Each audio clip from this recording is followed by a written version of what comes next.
Salut tout le monde. Alors aujourd'hui, je vais parler d'un sujet qui me touche particulièrement et je pense peut-être ça va te toucher toi aussi quand tu vas regarder cette vidéo. C'est pourquoi tu comprends plein de choses, mais tu vois que ça continue quand même. Tu te dis, ah ouais, mais moi je comprends ça. Il y a quelque chose que je vois partout et que j'ai vu depuis de nombreuses années, dans les cabinets, dans les messages que je reçois, dans les couples, dans les familles, dans le travail, avec des gens lucides, hein. Voilà, pas des gens lucides, des gens qui ont l'habitude de réfléchir, qui ont l'habitude de comprendre, des gens qui ont lu des choses, qui ont regardé des podcasts, qui ont regardé des films ou des séries, peu importe. Et pourtant, finalement, tu as compris ça, tu as compris ça, tu as compris ça. Tu as bien tout compris, hein. Tous les schémas sont bien mis. euh, Dans ce bouquin, tu as pris conscience de ça, tu as appris ça, tu sais dire les bons mots, enfin tout ça. D'accord? Mais pourtant, il y a des choses que tu vis peut-être encore, que les gens vivent encore. La même relation amoureuse, ou avec l'argent, ou avec le boulot, et finalement qui s'éteint, parce que tu es en train de t'éteindre toi-même. La même fatigue qui revient. À chaque fois que tu rencontres ces gens-là où tu fais ce job, tu es fatigué. Les mêmes peurs de manquer, toujours les mêmes. La même difficulté à dire non, et encore plus aux gens que tu aimes. Et même physiquement, des fois, même la même sensation de porter trop de choses. Que ce soit dans ta tête, dans ton corps, et tu te dis non, mais là, c'est bon, ça suffit. Et tu comprends d'où ça vient, tu sais d'où ça vient. Et à un moment, tous les gens disent, oui, mais je comprends pourtant. Je comprends vraiment ça. Mais ça, je comprends. Je sais d'où ça vient. Mais pourquoi ça continue, en fait? Et c'est cette question-là, en fait, que je viens de t'amener là, aujourd'hui. C'est une question vraiment centrale. Parce que dans cette époque, aujourd'hui, on survalorise la compréhension. Il faut comprendre, apprendre, tout ça. Mais on oublie souvent l'intégration. De comprendre, c'est une chose. L'intégration réelle dans ton quotidien, mais dans toutes les choses de ton quotidien. Je vais te parler d'un truc simple. Tu te lèves le matin là et tu regardes ton téléphone.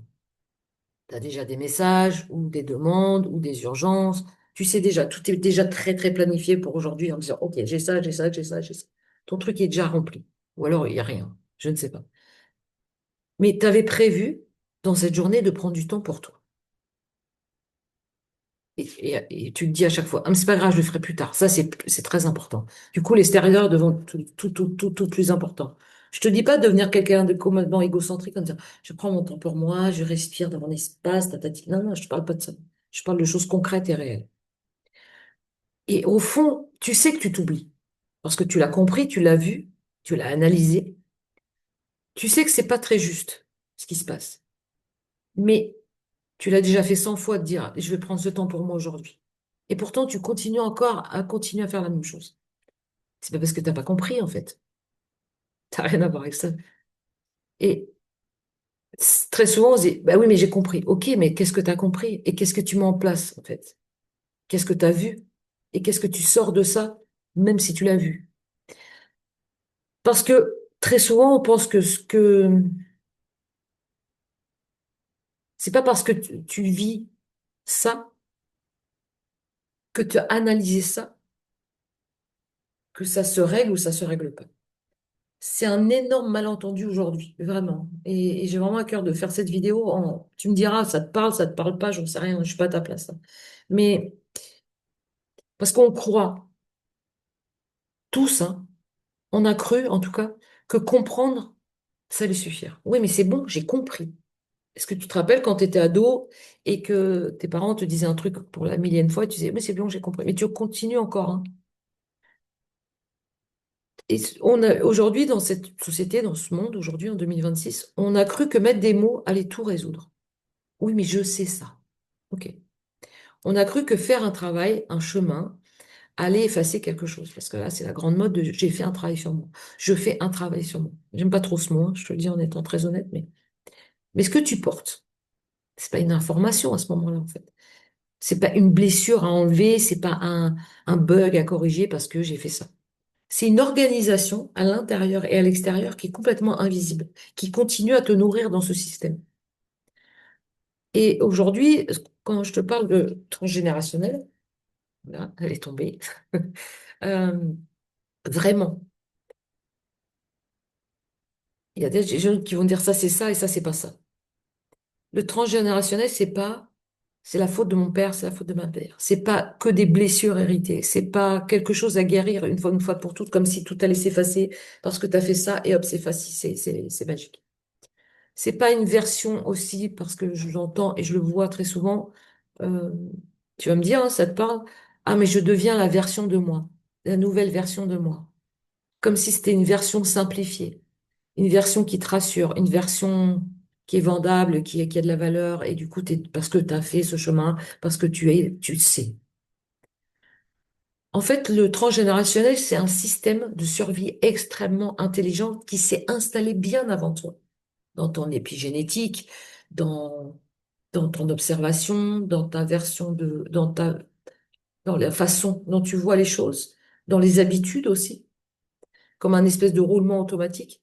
Et ce système qui a appris quand tu dois te taire, quand tu dois donner, quand tu dois pas demander, quand tu dois tenir, quand tu dois te sacrifier, quand surtout tu dois pas déranger, quand tu dois aimer plus que tu ne t'aimes toi. Parce que du coup, après, tu deviens quelqu'un de pas gentil, quelqu'un d'égoïste ou je ne sais pas quoi.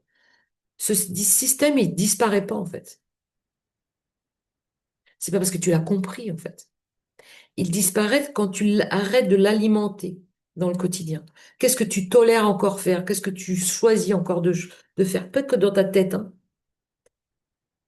Parce que je vais te donner un exemple simple, un truc, qu'est-ce que je pourrais te donner comme exemple? Je vais parler de l'argent, le sujet un peu tabou en France. L'argent, tu sais que tu as une histoire avec l'argent. Ok. Dans ta famille, c'était ça. Ton grand-père a fait faillite. Ta grand-mère était blindée.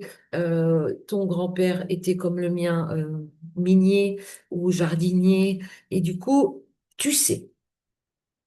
Mais tu sais ce que tu minimises. Tu sais que tu donnes beaucoup. Tu sais que tu hésites à investir pour toi, mais tu veux que les gens investissent pour toi ou dans ce que tu fais. D'accord? Tu peux même dire, ouais, mais ça, c'est mon histoire personnelle et familiale. Moi, je le sais, c'est dans ma lignée. Ma lignée, c'était comme ça. Ok, tu le sais. Et c'est top. C'est top de le voir, c'est top de le savoir, c'est top que tu l'as analysé, que tu l'as compris. Mais le transgénérationnel, il se joue pas, en fait, dans le savoir. Il se joue vraiment au moment où, c'est vraiment un moment précis, hein. Tu dis oui, vraiment, tu dis oui, alors que ton corps, il dit non. Tu vas retarder une décision. Genre, tu prends soin de toi, tu dis cette journée-là, c'est pour moi. J'ai des choses à faire, des papiers ou des choses, rien faire. Parce que ça, c'est encore plus difficile de rien faire. J'étais en rendez-vous hier soir avec une jeune femme et elle me disait que si elle faisait rien, son cerveau s'emballait. Parce qu'en fait, il est tout le temps occupé. Tu vois? Et très souvent, tu acceptes un cadre, vraiment, comme si tu t'enfermais dans un truc qui ne te respecte pas toi, en fait. Juste toi, toi. Avec ton fonctionnement, avec comment tu es toi. Mais est-ce que tu sais qui tu es toi? Ça, j'en sais rien. Ou alors tu te dis, oh, mais c'est pas grave, c'est pas grave, c'est pas grave, c'est comme ça va passer, enfin, c'est pas grave. Non, au fond, c'est pas grave. C'est pas dramatique, tu vois ce que je veux dire. À cet instant-là, tu continues à nourrir ce système. Pas parce que tu es inconsciente, pas parce que tu es débilos, hein, vraiment, hein, parce que ton corps connaît tout ce terrain par cœur. Ton cerveau, il sait exactement où t'emmener.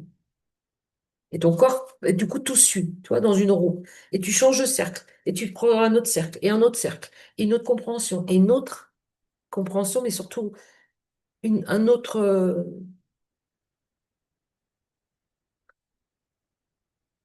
visuel. Tu vois, tu as une autre vision, en fait. Comme si tu ouvrais, mais qu'à l'intérieur, dans ces systèmes, tu vas rester toujours dans les mêmes. Et c'est pas parce que c'est pour ça que j'ai fait cette vidéo dimanche sur les constellations familiales. C'était pas pour critiquer. C'est pour ça que je reviens un peu là-dessus. C'était vraiment les constellations et elles peuvent t'aider, hein. J'ai pas de problème avec ça. Mais elles peuvent parfois nourrir une espèce d'illusion. Euh, Vraiment, je veux vraiment être claire et sans attaquer ni juger qui que ce soit, ou vraiment, c'est très important pour moi. Elles peuvent être utiles et elles peuvent ouvrir, elles peuvent montrer, elles peuvent révéler et réveiller aussi. Mais une constellation ne vit pas ta vie à ta place. Ça, c'est faux. Ça serait du mensonge, en fait.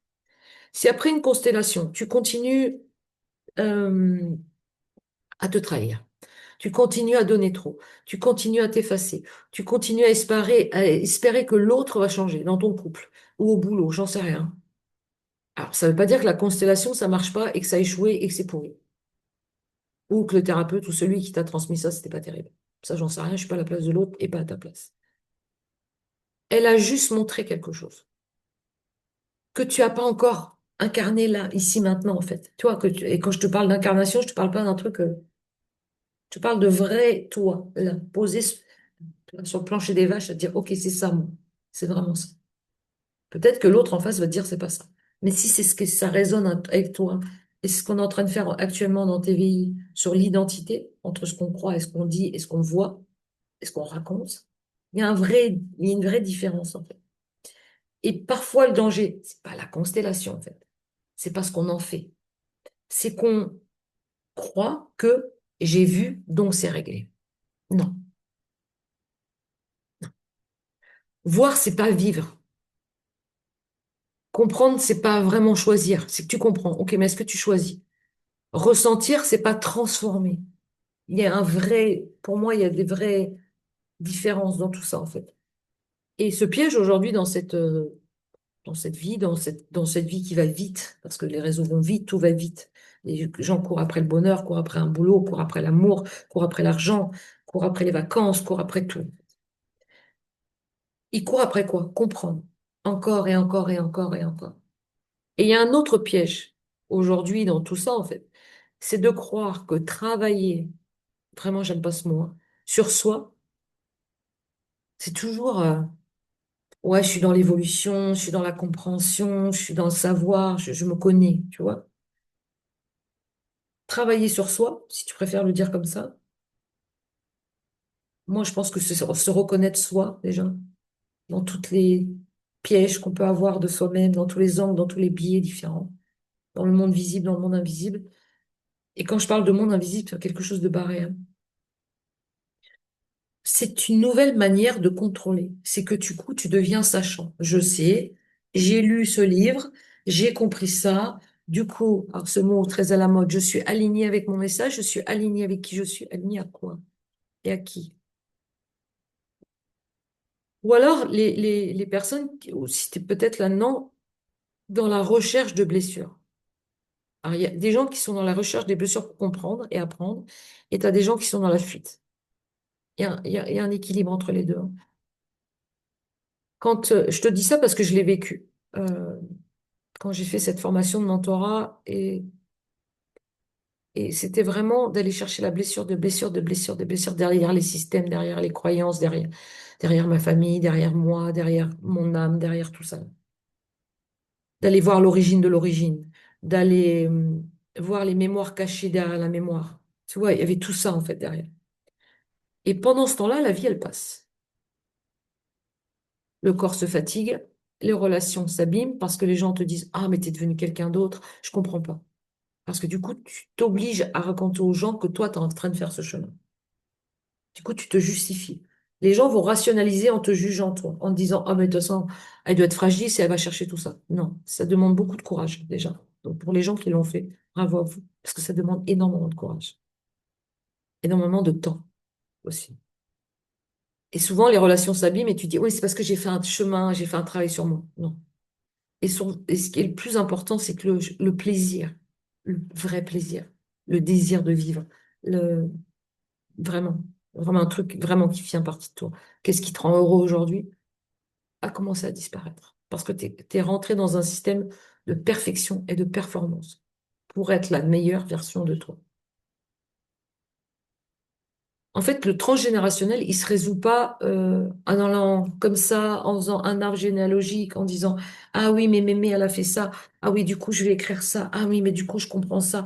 Ah, du coup, je comprends ci, je comprends ça. OK. Il se transforme dans le présent, là maintenant, par des choix simples, répétés. Tu te vois, tu vois que ta grand-mère, tu la refoules, par exemple, ou tu refoules ta lignée d'un pays, et tu dis non, moi jamais je ferai plus ça. Mais finalement, tu t'es en train de rejouer les mêmes jeux, hein, sans que tu t'en rendes compte. Tu vois? Parce que tu sais. Parce que toi, tu as fait chemin et que tes parents l'ont pas fait, ou tes parents, ou ta voisine, ou ton mari, ou ta... Je sais pas. Et quand tu observes tout ça, sans vouloir le corriger, ça commence là, le transgénérationnel. Ça commence vraiment là. Quand tu dis, OK, je tiens, mais en attendant, tu es en train de t'oublier. Tu tiens quoi? Tu clarifies quoi? Tu veux quoi? Et vraiment, quand tu commences à arrêter de corriger, en te regardant, en, en te permettant d'osant dire les choses, parce que ça passe vraiment par la communication, qu'elle soit visible ou invisible, la communication du corps, du verbal, du non-verbal, de du regard que tu portes vis-à-vis de toi déjà. Quel regard tu as vis-à-vis de toi en te regardant dans les yeux? Est-ce que tu es complètement clair avec toi-même? Est-ce que tu te dis la vérité? Ou est-ce que tu continues à mettre des masques en fait? Et quand tu lâches ça en fait, sans te juger, sans te raconter que c'est l'histoire parce que c'est la faute de papa, parce que c'est la faute de mémé ou la faute de je sais pas qui, sans chercher pourquoi, parce que tu ne pourras pas le changer ça. Ce que ces personnes, tes ancêtres ont vécu, tu peux pas le changer. Par contre, tu peux déprogrammer ce que tu portes. Ça, c'est une certitude, pour moi en tout cas. Juste en voyant déjà, en te reconnaissant et en reconnaissant qu'ils t'ont transmis aussi des belles choses derrière. Puis un jour, peut-être, tu fais un tout petit micro-choix, un tout petit truc différent. Excusez-moi, ça a tant fait peur. Tu dis non. Juste, tu dis non. Tu dis pas non pour dire non en disant, ça y est, moi, je sais dire non. Non, non, non. Tu demandes, tu ralentis, t'oses demander de l'aide. Et ça, je te promets que c'est pas simple. Pendant de nombreuses années, moi, je, je pensais je pensais que je pouvais tout faire toute seule parce que j'étais une guerrière, parce que j'étais une battante, parce qu'on m'a appris que c'était comme ça. Sinon, les gens vont se servir de ta faiblesse si tu es vulnérable. C'est de choisir avec qui tu le fais déjà. Quand tu fais ce micro-choix de poser une limite et de voir tes limites à toi-même aussi, hein, tu te choisis un tout petit peu. Oui, un tout petit peu, tout petit peu. Pas pour guérir, pas pour devenir quelqu'un d'autre, pas pour être reconnu ou connu ou j'en sais rien, mais pour ne plus disparaître de toi, de ta propre identité, pas l'identité de statutaire ou sociétale. Toi vraiment, toi. Toi qui es en train de me regarder. Si tu t'appelles Nathalie, si tu t'appelles Brigitte, si tu t'appelles Martine, si tu t'appelles Nicolas, t'appelles Noémie, j'en sais rien, c'est de te dire, OK, quand est-ce que j'arrête de disparaître? Pour mes enfants, pour mon mari, pour ma femme, pour l'argent, pour ma maison, pour mon boulot, et que tu prends le temps de te regarder, vraiment dans les yeux dans ce miroir. Je te parle pas de l'effet miroir que tout le monde parle sur les réseau, je te parle de toi à toi. L'amour et l'argent, au quotidien, c'est le même langage. C'est exactement le même langage. En transgénérationnel, encore plus. En amour, c'est exactement pareil. Tu peux dire, je sais pourquoi je choisis toujours le même type de relation avec les hommes ou avec les femmes. Je choisis toujours ça. Ok. Tu le sais. Tu te vois faire et tu y retournes en plus.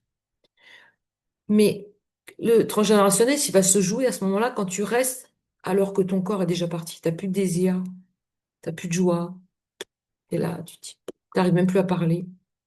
Mais tu dois rester. Parce que tu es quelqu'un de gentil ou gentille, parce que tu veux pas tout abîmer, tout ce que tu as construit, parce qu'aujourd'hui on divorce comme on respire, en fait, mais parce qu'on t'a pas appris à dire, en fait. Et du coup, tu as tellement emmagasiné, tu vois, tu as tellement avalé de choses, parce que tu ne te respectais plus, parce que tu tolérais tout, en fait, face à toi, dans tes systèmes de pensée, dans tes systèmes de croyances, dans tout ça, en fait.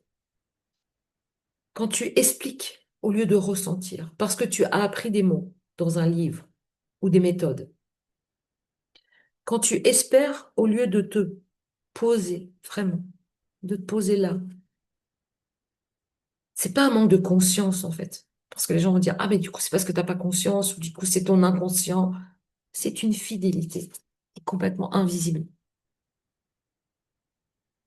J'ai vraiment à cœur de faire cette vidéo aujourd'hui parce que ce que je vois, c'est que les gens aujourd'hui parlent beaucoup de livres, de séries, de machins, de trucs. Ah, mais moi, j'ai fait ce chemin, ou je sais, ou je veux faire ci, ou je veux faire ça, papa, papa, papa. Le transgénérationnel, c'est pas une blessure à guérir, pour moi. C'est une histoire à regarder et voir où on continue à la rejouer, où on continue à la nourrir, en se faisant confiance, avec conscience, avec discernement, avec clarté, avec vérité, déjà de toi à toi. En arrêtant de te raconter que tu vas devenir la version de toi en lisant un livre ou en regardant une série. Ah, mais c'est bon, j'ai compris. C'était vraiment là, cette vidéo. C'était pour faire voir qu'aujourd'hui, on est dans un monde où les gens veulent comprendre. Ils veulent apprendre. Mais pour en faire quoi, en fait? Il ne s'agit pas de comprendre plus, parce que je ne sais pas ce que tu vas en faire, mais il s'agit de vivre autrement, doucement, concrètement, en te respectant, en te regardant, en écoutant l'autre, en étant en présence là, en te soutenant toi, mais en soutenant en face, sans te raconter que tu sais. Et parfois, le vrai basculement, en fait, il fait pas de bruit. Il fait pas de bruit. Parce que très souvent, ce que je vois, c'est que les gens ont peur. Et je l'entends. Pourquoi? Parce qu'ils ont peur de devenir quelqu'un d'autre. Non, ça, c'est faux. Ça, c'est du mensonge. Tu ne deviens pas quelqu'un d'autre. Tu prends plus conscience, plus confiance, et tu es plus clair avec toi. Et du coup, tout est plus clair autour de toi. Sans compartimenter. OK, j'ai une entreprise. OK, j'ai des enfants. OK, je suis maman. OK, je suis papa. OK, je suis ancien militaire. OK, j'ai monté un projet. OK, si. OK, ça. OK, ça. Et tout est compartimenté. Tout est lié, en fait. Le visible et l'invisible est lié. Il n'y a pas de coupure entre ces deux mondes. C'est ce qu'on nous a fait croire, soit pour nous faire peur, soit pour nous nourrir une espèce d'illusion de sachant. En fait, quand ça fait pas de bruit, des fois ça se voit même plus, ça ne se raconte même pas, ça se ressent au plus profond de soi, comme quand tu étais gamin en fait, vraiment. De réveiller ton âme en fait, ton cœur, ton corps, sans être dans quelque chose de barré, de je sais pas quoi. On peut complètement être dans le monde visible, dans le monde invisible. Le monde invisible, c'est quelque chose d'indomptable. C'est pas quelque chose qu'on raconte. C'est pas quelque chose qu'on peut comprendre, apprendre. C'est quelque chose qu'on ressent et qu'on vit. Voilà. Pendant cette vidéo, si tu as senti des choses ou tu t'es reconnu, j'en sais rien. Vraiment, je sais pas. Parce que ce que je suis venue te dire là aujourd'hui, c'est pas quelque chose que j'explique. C'est quelque chose que tu sais déjà peut-être. Et que tu te vois et tu dis, oh merde, elle me parle ou quoi? Tu vois, juste ça. Juste ça. Si déjà, dans cette vidéo, ça a permis ça pour toi, je suis très contente. Vraiment. Voilà. Je t'embrasse. Je te souhaite une très bonne journée, une très bonne soirée, une très bonne nuit. Je ne sais pas. Et je te dis à dimanche prochain. Ciao.